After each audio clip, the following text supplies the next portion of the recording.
Una de las declaraciones más importantes de la Biblia con respecto a sí mismo es la que nosotros encontramos en la segunda carta de Pablo a Timoteo, en el capítulo 3, versículo 16. Toda la Escritura es inspirada por Dios y útil para enseñar, para redarguir, para corregir, para instruir en justicia. Precisamente porque toda la Escritura es inspirada, toda la Escritura es útil. No solamente aquellos pasajes que han venido a ser los favoritos de muchos, como el Salmo 23 o el Salmo 91. Todo cuanto Dios ha revelado en su palabra era necesario para la salvación de los pecadores, para la edificación de su pueblo. Y es por eso que nosotros los pastores, los ministros del Evangelio, tenemos la responsabilidad de predicar en la iglesia todo el consejo de Dios. Aún aquellas porciones y enseñanzas de las Escrituras que muchos no quieren oír. No podemos acercarnos a la Biblia como quien va al supermercado a comprar lo que le gusta. Porque de hacerlo así estaremos dejando de lado muchos pasajes y doctrinas de la Biblia que nosotros necesitamos conocer por más incomodidad que nos causen. Y una de estas doctrinas que puede resultar incómoda y difícil de asimilar es la enseñanza bíblica sobre el infierno que hemos estado exponiendo en estas últimas semanas. Este es el tipo de enseñanza que la mayoría de las personas no quieren escuchar, pero que todos necesitan conocer, porque independientemente de lo que cada uno piense que será la vida después de la muerte, las cosas son como son, no como nosotros queremos imaginarnos que son. Y Dios, en su amor, se ha encargado de revelarnos en su palabra lo que necesitamos conocer al respecto. Decía Martín Lutero, el reformador, que no hay nada en el mundo que cause tanta amargura como la incertidumbre. Y yo me atrevo a añadir a eso que ninguna duda o incertidumbre que un ser humano pueda tener será más inquietante, más aterradora que el destino que nos espera del otro lado de la tumba. Uno de los pasajes más conocidos de las obras de Shakespeare es ese discurso que Hamlet pronuncia y que comienza con la famosa frase, ser o no ser. En ese momento de la trama, Hamlet está considerando la posibilidad del suicidio.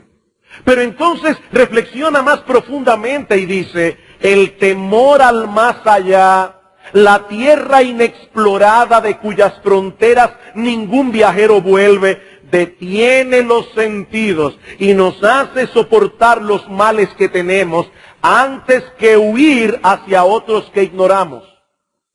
En palabras más sencillas, Hamlet o Shakespeare a través de Hamlet está diciendo, ya conozco los problemas con los que tengo que lidiar aquí, pero no tengo ni idea de los que tendré que enfrentar al otro lado. ¡Qué terrible incertidumbre!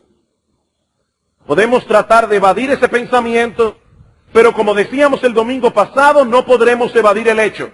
Tarde o temprano vamos a morir. Y por más que un hombre trate de entontecer sus sentidos para no pensar en eso, cuando le llegue la hora no podrá evadir la realidad. Y eso es lo que nos ha movido a exponer esta breve serie sobre la doctrina bíblica del infierno.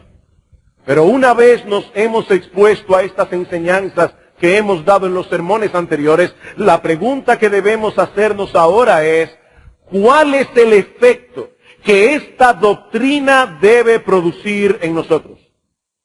Si toda la Escritura es inspirada y toda la Escritura es útil, entonces esta doctrina tiene que ser de provecho para nosotros, más allá de satisfacer una mera curiosidad académica, una mera curiosidad intelectual.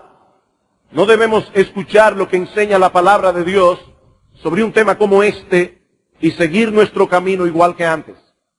Y lo que quiero hacer en esta mañana, en el sermón de hoy, es que consideremos, en primer lugar, lo que esta doctrina debe producir en todos aquellos que profesan ser cristianos. ¿Cuál es el efecto que esta doctrina debe producir en aquellos que son cristianos? Y debo decir por justicia que para este punto específico de mi sermón he recibido mucha ayuda de una serie expuesta por el pastor Ted Donnelly acerca del infierno hace unos años atrás. Y en primer lugar, esta doctrina debe producir en el creyente un compromiso diario de luchar con el pecado que todavía mora en nosotros.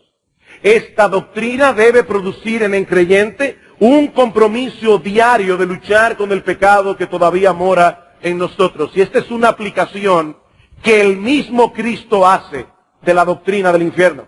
En Mateo capítulo 5, versículo 29 dice el Señor, por tanto, y no olviden que Él está hablando aquí a sus discípulos, por tanto, si tu ojo derecho te es ocasión de caer, sácalo y échalo de ti. Pues mejor te es que se pierda uno de tus miembros y no que todo tu cuerpo sea echado en el infierno. Y si tu mano derecha te es ocasión de caer, córtala y échala de ti. Pues mejor te es que se pierda uno de tus miembros y no que todo tu cuerpo sea echado en el infierno. El Señor está usando aquí la doctrina del infierno para impactar la mente y el corazón de aquellos que profesaban ser sus discípulos. Ahora debo recordar que Cristo no está sugiriendo aquí que nos amputemos una mano o que nos saquemos un ojo, porque nadie dejará de pecar por ser manco o por ser tuerto. Con un solo ojo se puede pecar de lascivia. Con una sola mano se puede robar. Lo que Cristo nos está ordenando aquí es que nos sometamos a una cirugía moral radical. Que tomemos en serio la lucha contra el pecado que mora en nosotros, porque ningún deleite pecaminoso vale tanto la pena como para pagar el precio tan alto de ser arrojado en el infierno. Ahora, yo sé que para algunos esta enseñanza puede resultar un tanto extraña, a la luz de la enseñanza bíblica de la salvación por la fe. Y puede ser que algunos aquí estén pensando, ¿no se supone que todo lo que yo debo hacer para ser salvo es creer en la persona de Cristo y en su obra de salvación? ¿Por qué el Señor nos ordena poner todo empeño en cuidarnos del pecado si no queremos terminar en el infierno? Esta confusión surge de un mal entendimiento de la doctrina bíblica de la salvación. Algunas personas contemplan la salvación como algo que nosotros hacemos en un momento dado de nuestras vidas, cuando recibimos a Cristo como Salvador, y a partir de ese momento podemos estar completamente seguros de que vamos camino al cielo, no importa cómo vivamos. Algunos le llaman a esta doctrina o hablan de esta doctrina como salvo siempre es salvo. Si un día hiciste una decisión por Cristo, hoy puedes estar viviendo como un diablo el resto de la semana, como quieras tú vas camino al cielo. Pero si bien la Biblia enseña que ningún creyente verdadero se perderá, y de eso podemos estar completamente seguros, todo creyente verdadero terminará su eternidad en el cielo. Esa misma Biblia también enseña que la marca visible de aquellos que realmente han creído es la obediencia. La marca de aquellos que realmente han creído es la obediencia. Dice el Señor Jesucristo, ¿por qué me llamáis Señor, Señor, y no hacéis lo que yo digo? Y en otro lugar dice, no todo el que me dice Señor, Señor, entrará en el reino de los cielos, sino aquel que hace la voluntad de mi Padre que está en los cielos. La gracia que salva también santifica. Y aunque no somos perfectos a partir del momento en que creemos en Cristo, la verdadera fe persevera creyendo hasta el fin. Y el que persevera creyendo, persevera obedeciendo. Porque el que no obedece realmente no cree. Imagínense por un momento que yo le diga a las personas que están aquí en el mezanine, miren señores, cuando ustedes se vayan de la iglesia después del culto, no desciendan por esa escalera, desciendan por esta otra, porque aquí hay un peligro, hay un león que puede hacerles daño. Y alguien puede aquí pensar, pero qué cosa más extraña, ¿cómo puede ser que allí haya un león? Yo ni lo oigo, ni lo he visto. Y yo subí por esa misma escalera hace apenas 15 minutos. ¿Pero tú me crees? Sí, pastor, yo le creo. Bueno, el que me cree, si realmente me cree, va a descender por esta escalera, no por esta otra. La fe y la obediencia van de la mano. El que no obedece, no cree, no importa lo que diga. Ahora, recuerden lo que estoy diciendo. Aquí no estamos hablando de una vida perfecta. Dice el apóstol Juan en 1 de Juan, capítulo 1, versículo 5, Dios es luz, y todos aquellos que tienen comunión con Él andan en luz. Si alguno dice que tiene comunión con Dios, pero anda en tinieblas, es un mentiroso. Pero, dice Juan, si confesamos nuestros pecados, en ese mismo pasaje, si confesamos nuestros pecados, Él es fiel y justo para perdonar nuestros pecados y limpiarnos de toda maldad. ¿Qué implica esto? Que andar en luz no es andar en perfección. Porque los que andan en luz muchas veces tendrán que confesar su pecado. Pero los que andan en luz realmente desean obedecer la voluntad de Dios. ¿Cómo yo puedo saber que mi fe es verdadera? Y hermanos, esta es una pregunta crucial. Es terrible que los pecadores se vayan al infierno. Pero es 1000 veces más terrible que una persona se vaya al infierno habiendo creído durante toda su vida que iba camino al cielo. Y en Mateo capítulo 7, versículo 21, Cristo dice que en el día del juicio muchos llegarán engañados. Señor, Señor, y no profetizamos en tu nombre. Y en tu nombre echamos fuera demonios. Y en tu nombre hicimos muchos milagros. Oigan bien, estas personas estaban activas en la iglesia.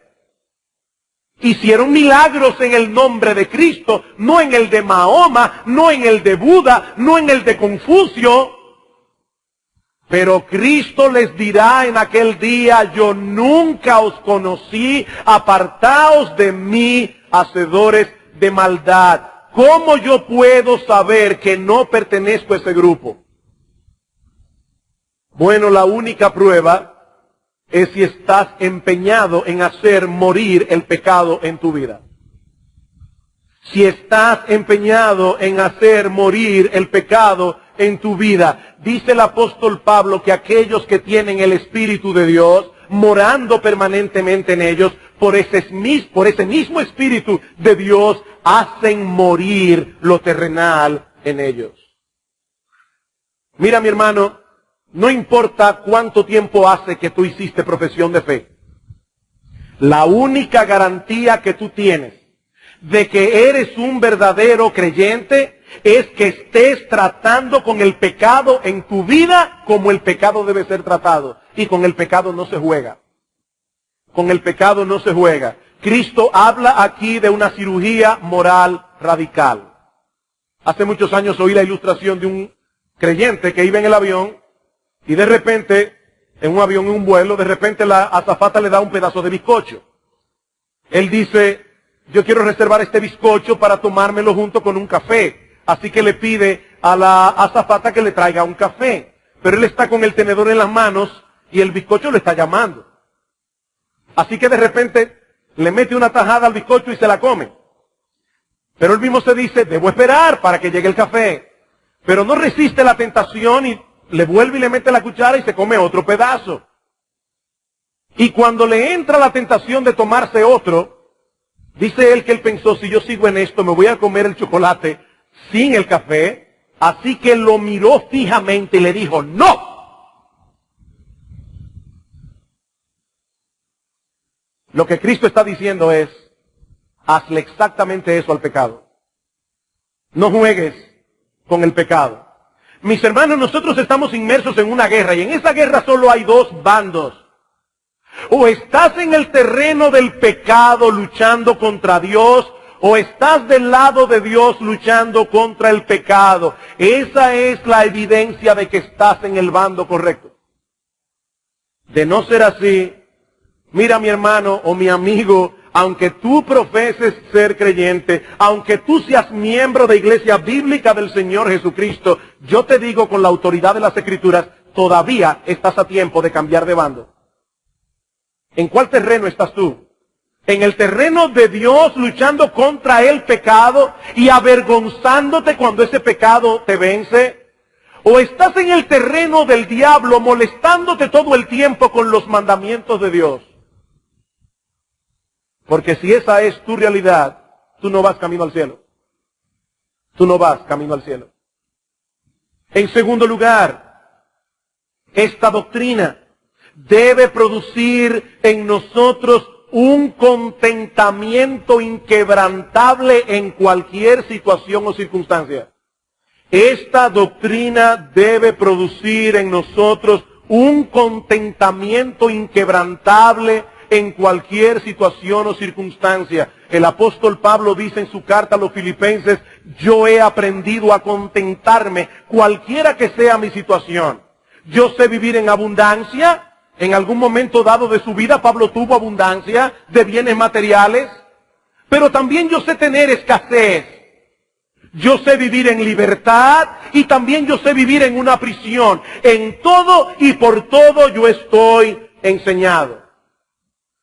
Mis hermanos, Pablo tuvo que aprender el difícil arte del contentamiento cristiano.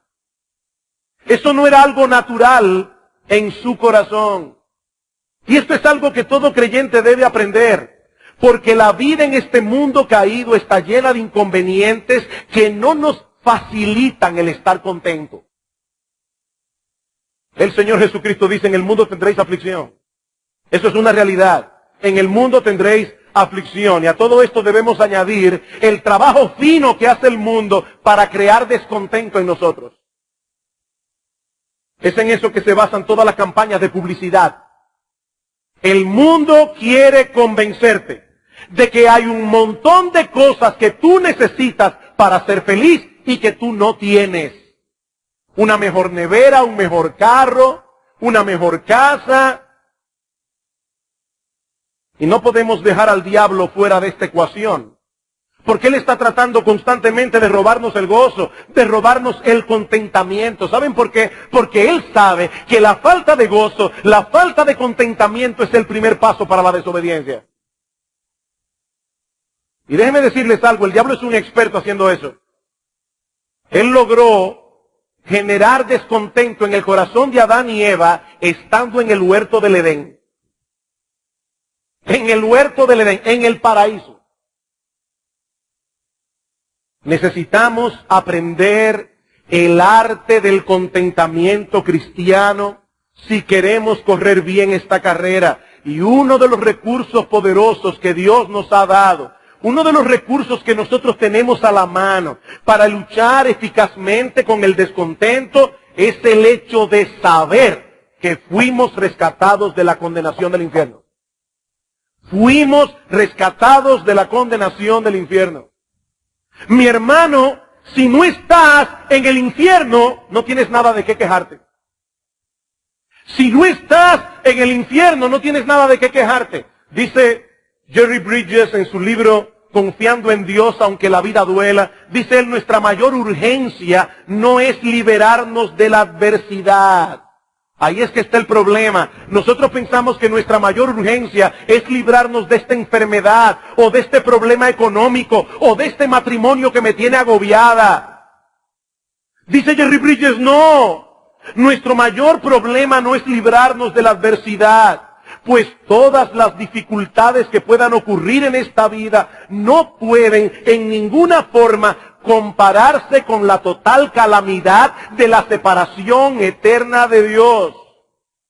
Jesús dijo que ningún bienestar terrenal se puede comparar con el gozo eterno de que nuestros nombres están escritos en los cielos. ¿Recuerdan cuando los discípulos llegaron diciendo, Señor, hasta los demonios se sujetan en tu nombre?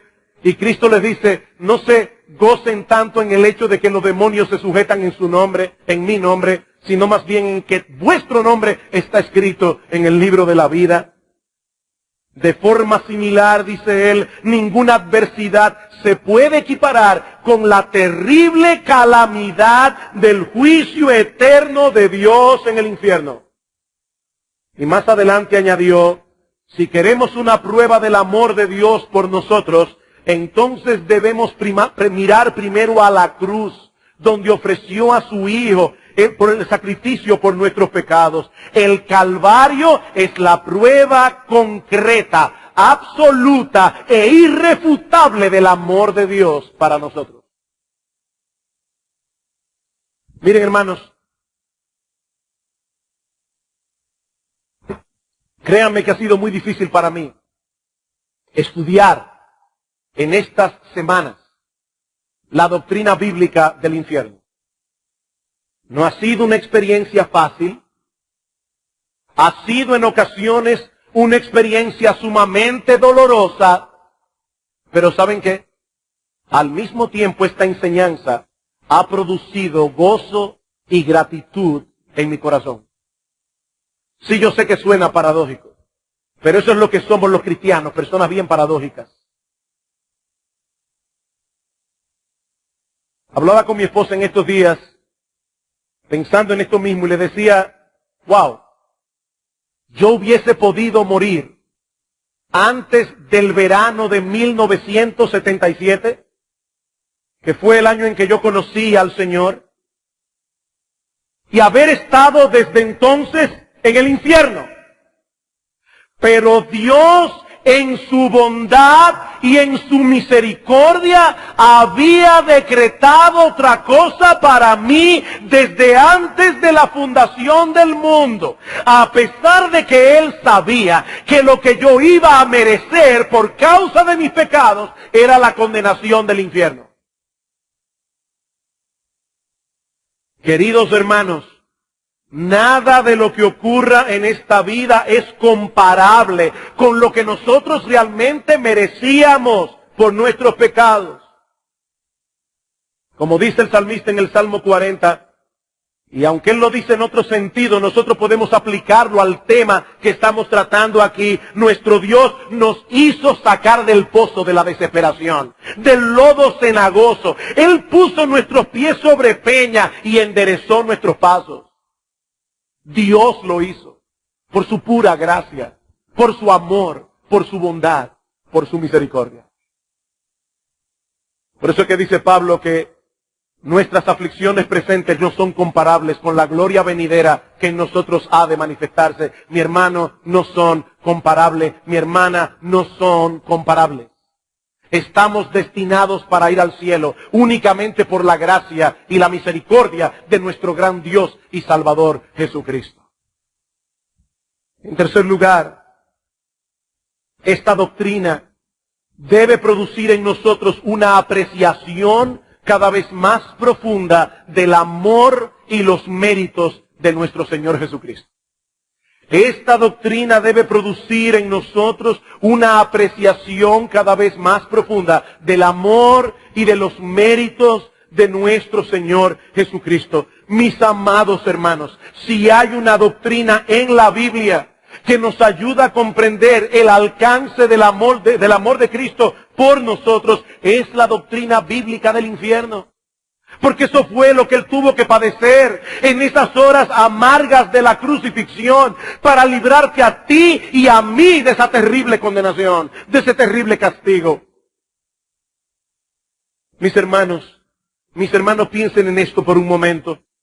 El Rey de Reyes, el Señor de Señores, aquel que sostiene los astros en sus manos, por quien todas las cosas subsisten, decidió voluntariamente asumir una naturaleza humana, semejante en todo a la nuestra, pero sin pecado, para poder morir en esa cruz, cumplir una horrible condena siendo inocente, porque lo hacía por nosotros que éramos culpables.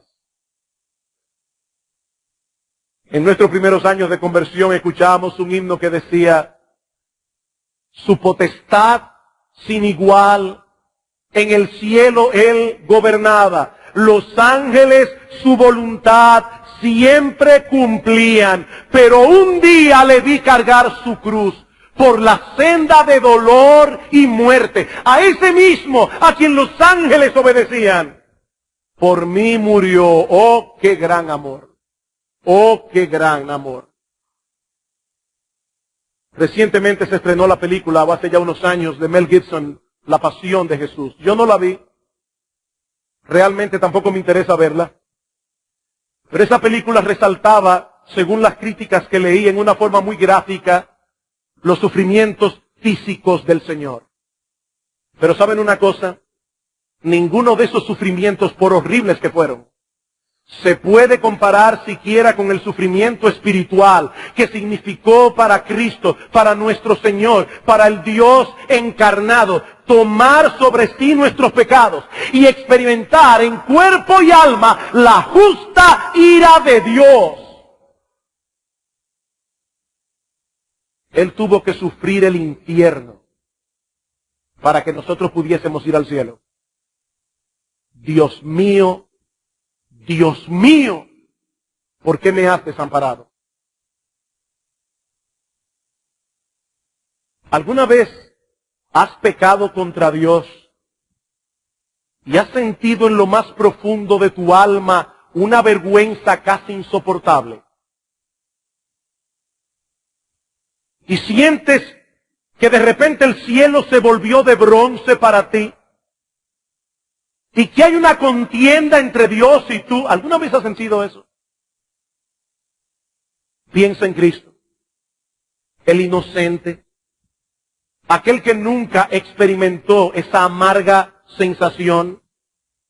Recibiendo en su cuerpo y en su carne el pecado de millones y millones de todo pueblo, tribu, lengua y nación a quienes Él vino a salvar. Y tendrás una idea de lo que Cristo sufrió en la cruz del Calvario, y lo hizo únicamente porque nos amó. Me fascina ese himno que cantamos: sí fue por mí, sí fue por mí, fue por mí murió Jesús en la vergonzosa cruz. Sí es bueno pensar en el hecho de que Él murió por todos nosotros los creyentes, pero mi amado hermano, mi amada hermana, aprópiate de esto a ti. Cristo murió por ti. Fue por ti.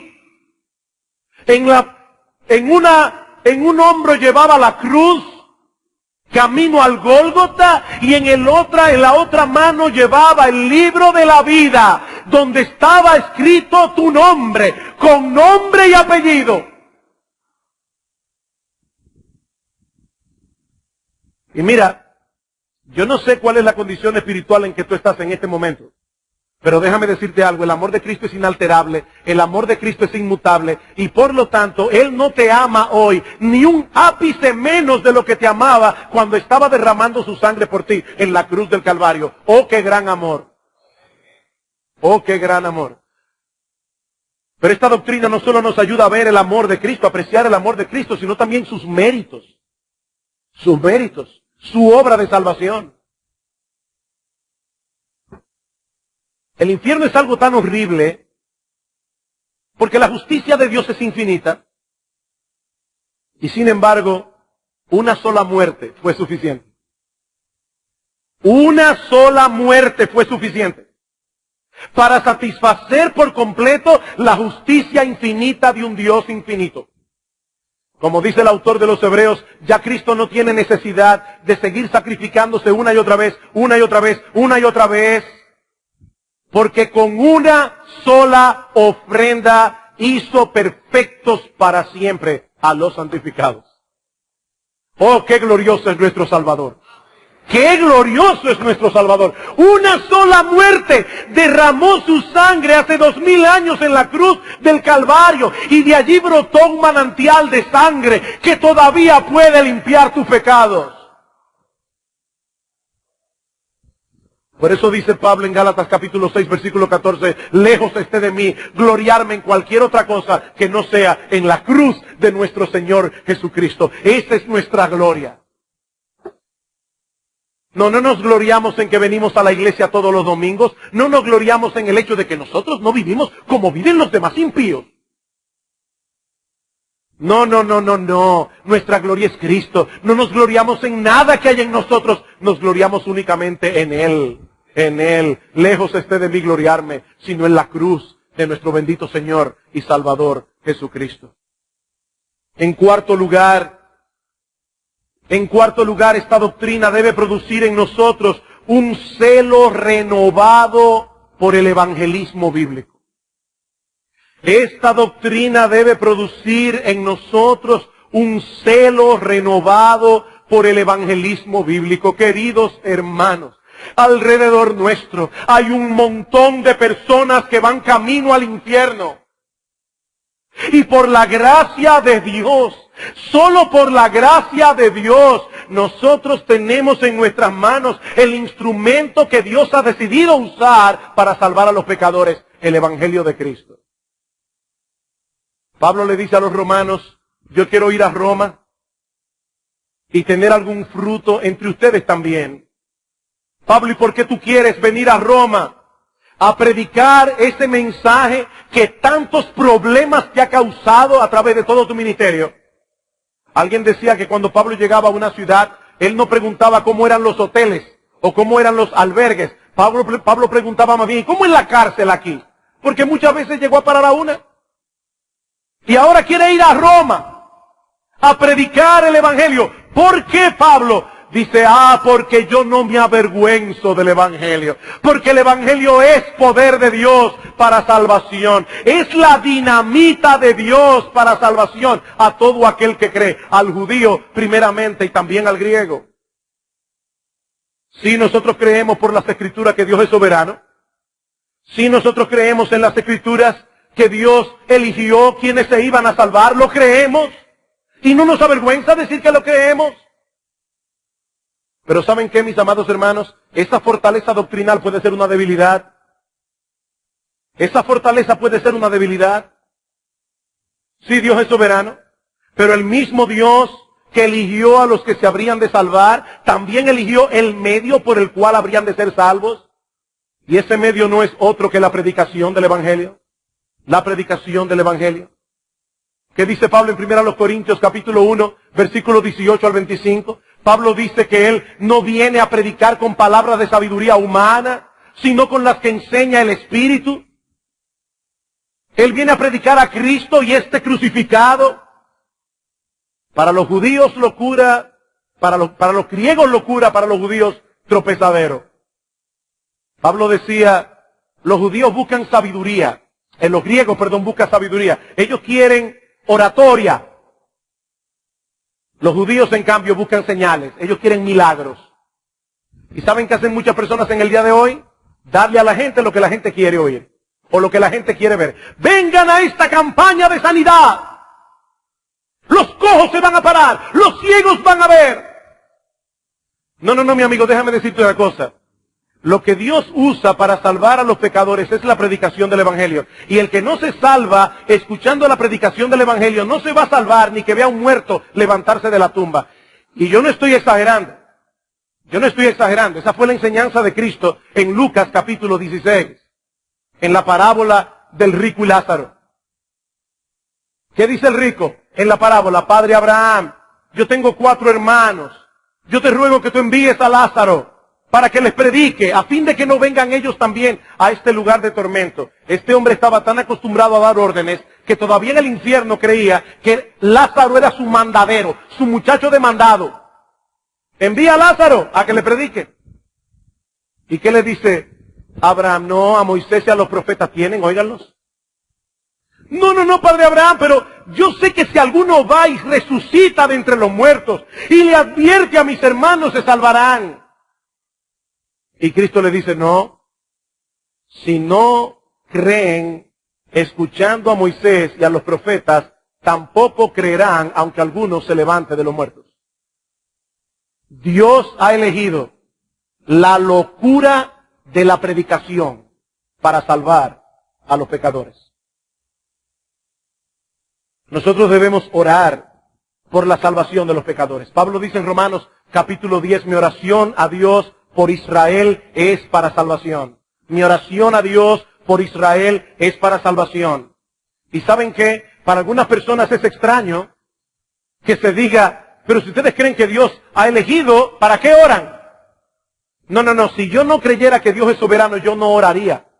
Porque si la salvación está en las manos del pecador y no en las manos de Dios, ¿para qué le voy a orar? Yo le oro a Dios porque yo creo que Él es soberano. Y yo sé que Él puede inclinar el corazón del más duro de los rebeldes. Por eso Pablo decía en 2 Timoteo capítulo 2 versículo 10, algo tan extraño. Pablo decía, yo todo lo sufro por amor a los escogidos. Yo todo lo sufro por amor a los escogidos. Pero Pablo, si son escogidos, se van a salvar como quiera. Lo trates tú o no lo trates. Pero Pablo sabía que el medio que Dios habría de usar para salvar a los perdidos es la locura de la predicación.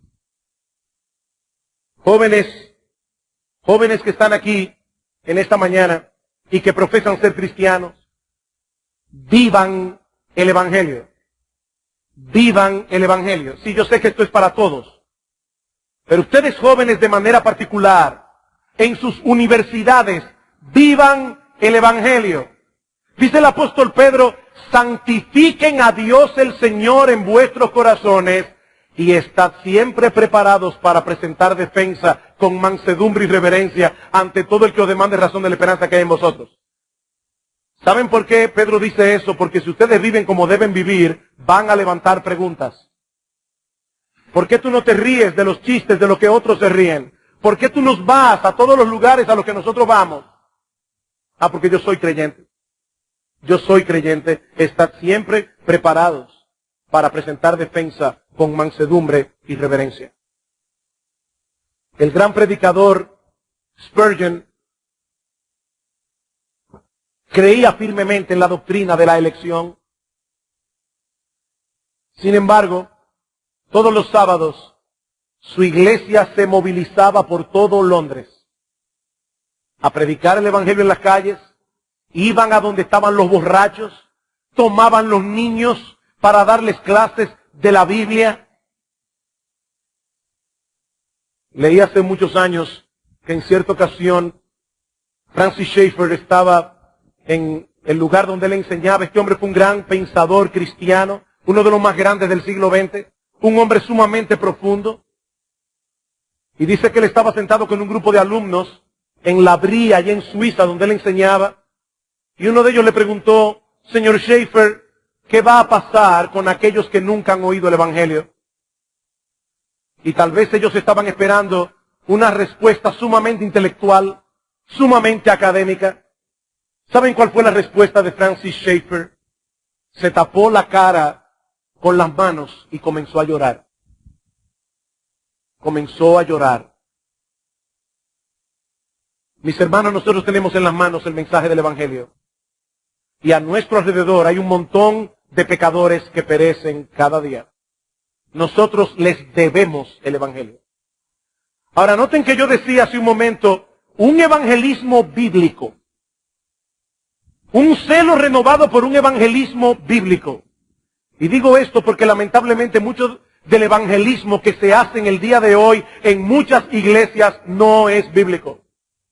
Es un evangelismo que presenta a Dios como un psiquiatra todopoderoso, que puede resolver todos tus problemas, pero nunca hablan del problema principal, nunca hablan del pecado, nunca hablan de la ira de Dios contra el pecador, nunca habla del castigo que los pecadores merecen por causa de sus pecados.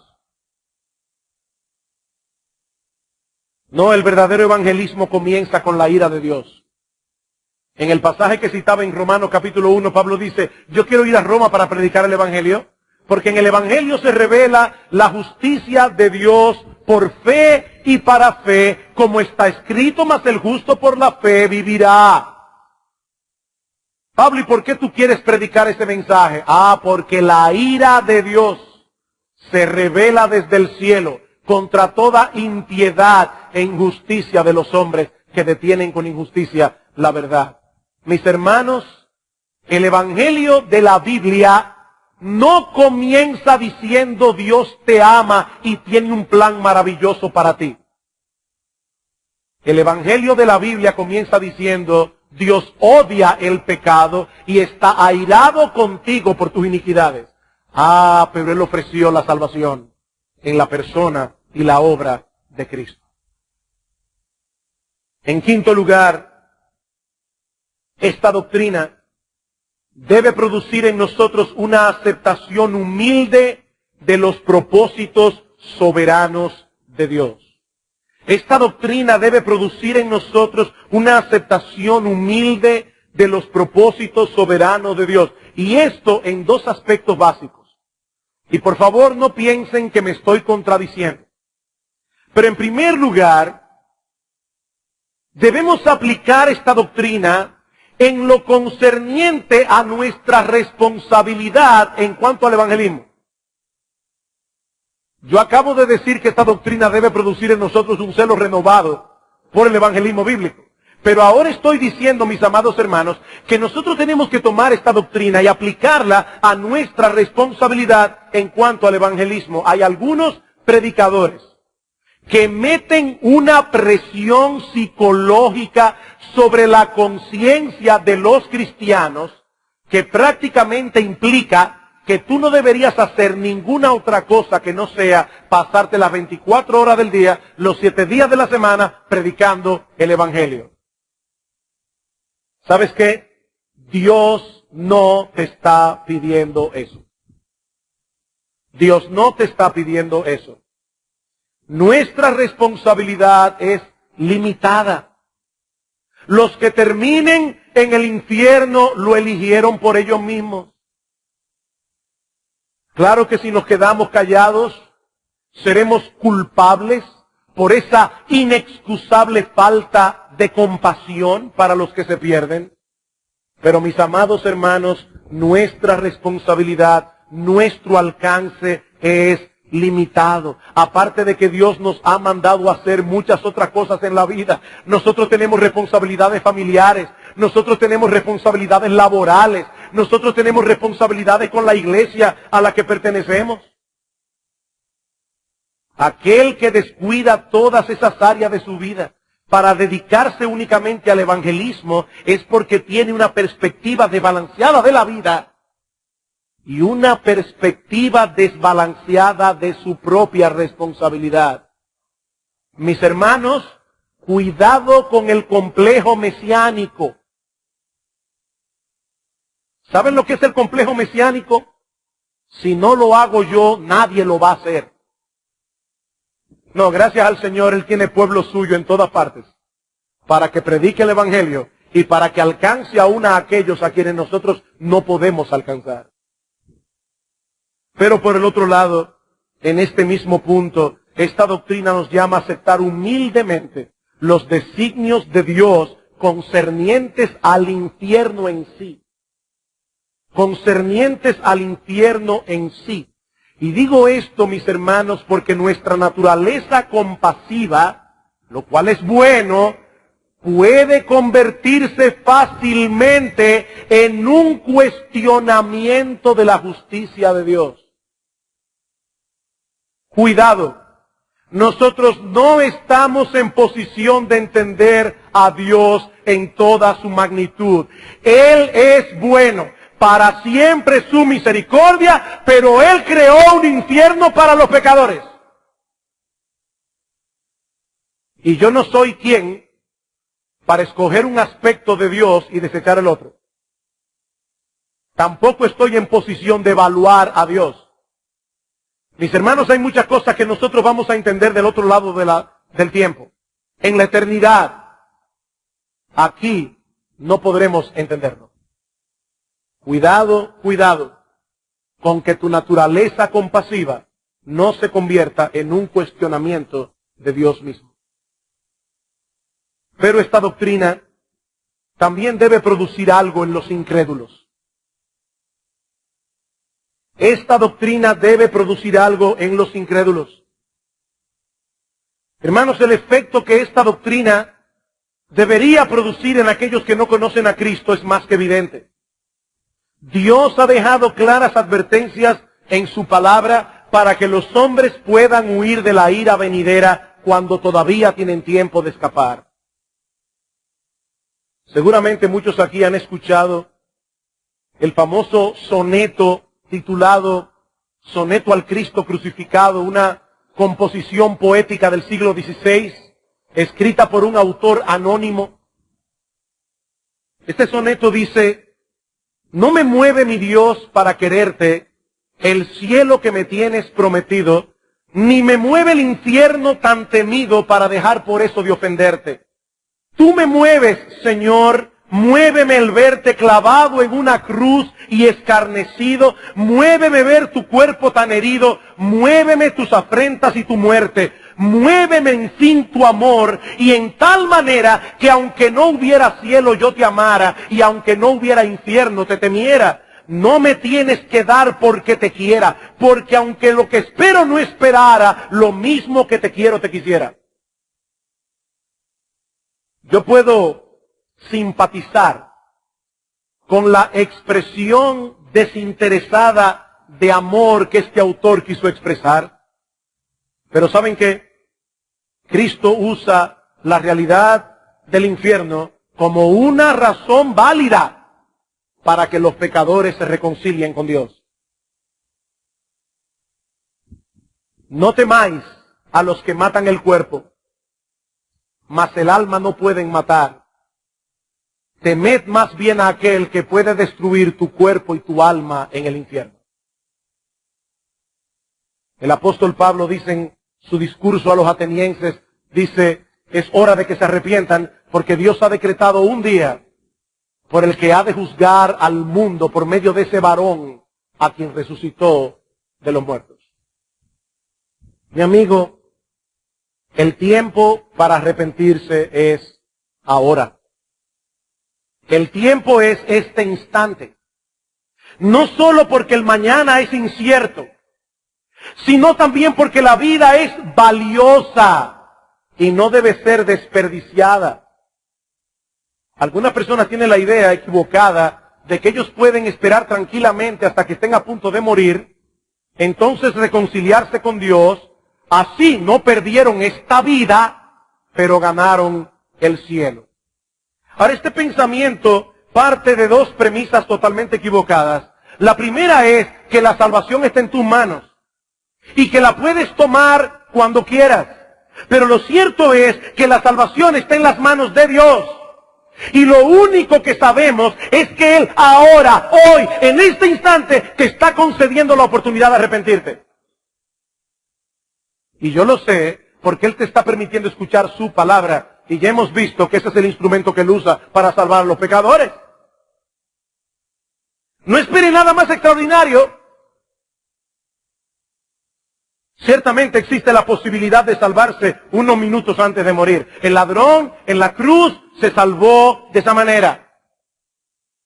Y de paso, una nota para los hermanos. Esto nos recuerda que nosotros no podemos saber con toda certeza quién se pierde y quién se salva. Si nosotros no hubiésemos tenido el relato de Lucas sobre la crucifixión, nunca nos habríamos enterado de que ese ladrón que estaba crucificado al lado de Cristo, que al principio de la crucifixión todavía se estaba burlando de él, terminó convirtiéndose y arrepintiéndose. Si leemos solo a Marcos y a Lucas, diremos, los dos ladrones se fueron al infierno. Pero por el Evangelio de Lucas sabemos que uno clamó en el último minuto y Cristo le dijo, hoy estarás conmigo en el paraíso. Por eso, hermanos, es que es tan importante que nosotros les prediquemos el Evangelio a nuestros familiares, a nuestros amigos, porque uno no sabe lo que puede ocurrir en ese instante cuando una persona está a punto de pasar a la eternidad. Hace muchos años leí en un folleto sobre el infierno esta historia verídica. Un marinero, un hombre blasfemo, sumamente perverso, que se burlaba de todos aquellos que le predicaban el Evangelio. De ese tipo de hombres que tiene una amante en cada puerto. Pues en un momento dado vino una tormenta, este hombre cayó al agua, estaba a punto de ahogarse y en el último momento fue rescatado.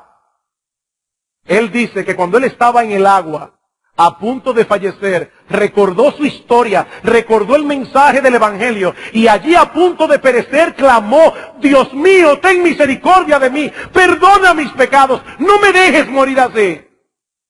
¿Saben qué? Este hombre probó con el resto de su vida que lo que pasó en ese momento fue real. Ahora yo me pregunto, ¿y si se hubiera ahogado? seguramente todos los creyentes que estaban en ese barco, o muy probablemente hubieran pensado, bueno, si alguien se fue directo al infierno, fue este individuo. No, cuidado, cuidado. En el cielo habrán sorpresas. En el cielo habrá sorpresas. No obstante, a los amigos que están aquí en esta mañana, déjame decirte algo. Hay un solo ejemplo en la Biblia de alguien que se convirtió de esa manera. Porque eso no es frecuente que ocurra. Un solo ejemplo para que no desesperemos. Pero un solo ejemplo para que no seamos presuntuosos. El tiempo es ahora. Y por otro lado, también esa persona está presuponiendo erróneamente que el verdadero deleite está en el pecado. Cuando lo cierto es que el pecado es nuestra desgracia. El pecado debilita al pecador y hace su vida cada vez más desgraciada. No olviden lo que decíamos en un sermón acerca del Gehenna. ¿Qué era el Gehenna? El vertedero público de Jerusalén. Allí iba a parar la basura, aquello que ya no servía para nada. Bueno, mientras estés aquí, todavía tienes tiempo de ser rescatado. Pero eso te dice algo. La vida que estás viviendo ahora y aquí es una vida perdida, es una vida inútil. Mi amigo, el tiempo es ahora. Alguien decía que el mañana es el día del diablo. Hoy es el día de Dios. ¿Has oído el mensaje? ¿Has oído las advertencias? Allí sentado donde estás, en este mismo momento, puedes pedirle a Dios que tenga misericordia de ti. Y yo te aseguro por su palabra bendita que misericordia te será otorgada. El que a mí viene, dice el Señor, yo no lo echo fuera. Vamos a orar. Oh Padre nuestro que estás en los cielos, alabado sea tu nombre.